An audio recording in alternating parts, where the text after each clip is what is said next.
Yeah, was some speculation, but also some revelation about the rewards available to both the England footballers and to Sarina Wiegman. Yeah. Should England triumph at the weekend when they play Spain in the final, and a Spain team that will be significantly tighter, I should imagine, in England. That was a very, very tough game last night. I watched it, and you know what it's like when it's 0-0 and it goes to extra time. The players, the mental strain on the players not to make the error that matters. So it turns out that the players will be getting about 87 grand each as a winning bonus if they they're getting it for reaching the final. For reaching the final, they get more if they win the final. They get a share of 4.3 million. Sterling. Yeah, and I guess, and the other thing people are discussing is whether Sarina Wiegman will then be given an honorary knighthood, a damehood to be absolutely precise. She's not a British citizen, so a bit like Bob Geldof after Live Aid, he has to get an honorary honour. Yeah. Let's take the money first. Look, if the players are successful, they deserve whatever they can get and whatever is in their contract.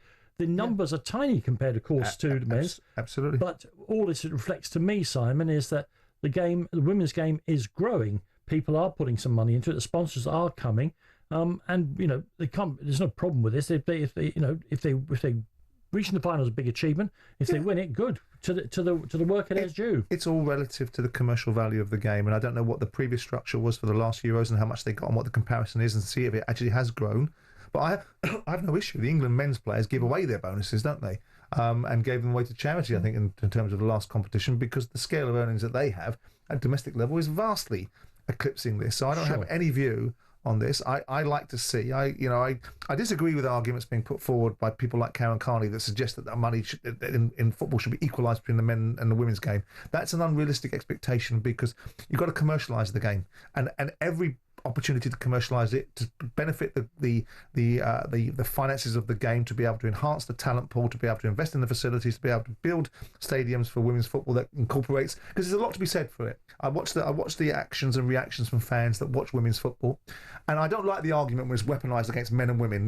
Well, you took the game away from us, we couldn't play between the 70s and 80s. There's a part of me that says, well, you can have the 70s and 80s. That was when we had hooliganism. No one wanted to broadcast the football match and the game was going bankrupt. You can have those if you want, but the argument that then you should be... I had a brilliant time in the 70s and 80s. I'd have them back tomorrow, but that's another story. You didn't have that good a time because Spurs got relegated. I'm not about football, so I'm way beyond the world of football. All right, fine, okay. But insofar as these women being able to achieve more and more from the game and the commercialisation, the best thing that's ever happened in women's football in this country is the breaking away from the FA and forming the Women's Super League. Get the FA out of the way. The moment you got the FA out of the way for the Premier League, all of a sudden you had a completely different dynamic for football. Completely moving away from this for a second, you actually have hit on something there, Simon. My favourite season supporting Tottenham was the year that they were in the second tier of English football, right? In your the second division. And they wore that yellow kit with Admiral with the bracelet and went halfway down. Indeed. I happened to be at university before they who was the goalkeeper? Barry tired of my presence. They were tired of my presence. Very good, Simon. Very good indeed. Neil McNabb with his little moustache. Because in those days, of course, you didn't need tickets in advance. So we're in the middle of the country, and in a Vauxhall Viva 1100 that my friend Sly had, we went and watched every game, home and away. And Spurs were often, Simon, the Spurs travelling contingent was outnumbering the locals. It's amazing. But it was like that with United, wasn't it? When United went down to 74. Yeah, it was brilliant season. I mean, Palace were at that point in Division 3 South or something, trying to find their way out from waiting for you, waiting for me to arrive on the horizon. But on the other side, on the subject matter with Sarina Wiegman, I don't like the idea of sports people necessarily. I think gongs were given out for different reasons, and I think sports has hijacked it. But by the standards now that we give out gongs, sure, she has to be in line for it. Otherwise, it looks like discriminatory. Why not her? She's won the Euros. Yep. Her achievements for England have been to get them to 3 finals in her 3 tournaments. By the Gareth Southgate metric, she has to be given an award. And whilst I feel that this wasn't what gongs were created for, the world has changed. It has evolved, and it's become a very different dynamic, and people get rewarded for lots of things in society. And she has produced an outcome for women's football at the international level, which has eclipsed the men's. And if Southgate's got it, then she must get it. Can't be an argument, can it? I mean, well, it's the honour system. I have a problem with the honour system itself, and it's this. I haven't got one. Can you imagine a world in which the contribution I've made to the nation, and to the gaiety of the nation, absolutely has not been rewarded with a knighthood? Absolutely, fundamentally flawed. It shows you the flaw of the system. Every January and summer comes around, and I wait by the letterbox for the little envelope to flop through onto the coconut. Maybe you should just swear and call them rude names like Beckham did, and you'll get one eventually. Thank you. The other story. Oh God, I don't. If I have to work as hard as David has worked to get one, you know me, I don't want to do that. Then. The other story of this is that Prince William is expected. He's the he's a supreme. Yeah, he is. Yeah. He's expected to go to the final. He didn't go to the previous one. It turned down to flying to watch the World Cup. I didn't go to that, but that was in Australia. I don't know. Yeah, it's no big deal, I suspect. No, I mean, people can make noise about it if they want to. I think he's very vociferous, as has the King been, about the achievements of the ladies, both present and past. And he's going to be there. So I think it's right that these figureheads...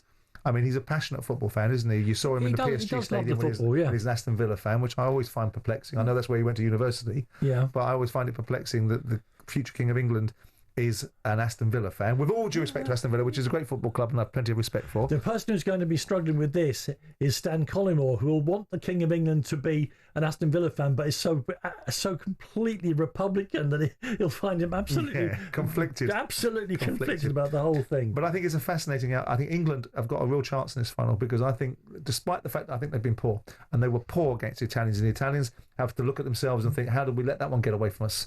One quality ball in the second half, funnily enough, produces a goal. The two girls that come on, Chloe Kelly's done well in both games, and so has Michelle.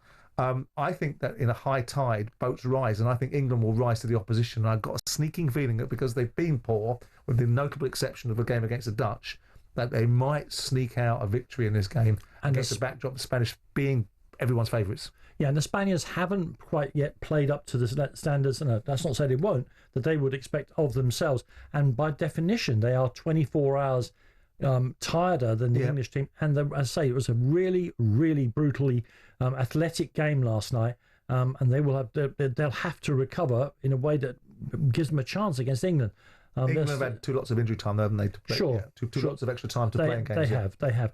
I'm not as extra time, and injury time is not the big thing it used to be, because of the 5 substitutes now, or 6 even. True, but they'll make it a big thing as the reason why they can't achieve something. Sure. Listen, England are caught. We're jumping from one sport to another. We're well into we're 45 minutes into the play in the second day of the 4th test between India and England at Old Trafford. Let's get the very latest from Sam Ellard. India 290 for 5, just the 1 wicket for England this morning. Jofra Archer, who's bowling nicely, getting Ravi Jadeja for 20, a good ball that just moved away from the left-hander, found the outside edge. There was a good catch from Harry Brook at second slip. Shardul Thakur recalled to the team for this match. He's got 35 runs to his name and is looking very well organised at the crease. Washington Sundar has 4 runs to his name, getting off the mark from his 19th delivery, knocking Chris Woakes' opening ball out to mid-wicket. So India have added just 28 runs to their overnight score, being very watchful this morning. England starting the day by taking the new ball that they weren't able to do last night because of bad light. It's Archer and Woakes who have bowled all the overs for England so far this morning, finding a little bit of extra movement they didn't do for a lot of the day yesterday. So India battling hard in tricky conditions here in Manchester. Again, a reminder, Rishabh Pant retiring hurt, not likely to play a further part in this game. India 295 for 5. Yeah, thanks, Sam. We'll keep across all of that cricket as it. I mean, hopefully the weather holds. Is that insulting to Manchester? But hopefully the weather holds and we'll have a full day's play. And Sam will bring you every snack of it here on talkSPORT.